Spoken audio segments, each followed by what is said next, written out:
Der Song «Morgengebet» ist eigentlich genau das, was er sagt, dass es ist. Es ist ein Gebet für am Morgen, wo man hören kann oder auch den Text mitbeten.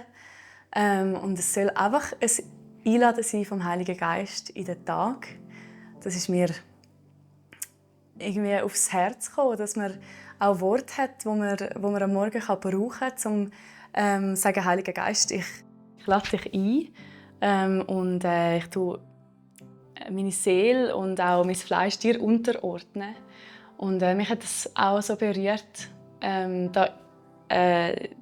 Frucht vom Geist noch reinzunehmen und das wie am Morgen können auszusprechen, dass ich das aktiv empfange oder dass ich darum bitte, dass die Frucht in meinem Leben zunehmen soll. Und der Text irgendwie auch in Verbindung mit dem, dass man sich auch daran erinnert, was ist dort alles aufgelistet und dass einem das durch den Tag begleitet. Das war meine Vision mit dem Lied «Morgengebet». Die Freundlichkeit von dir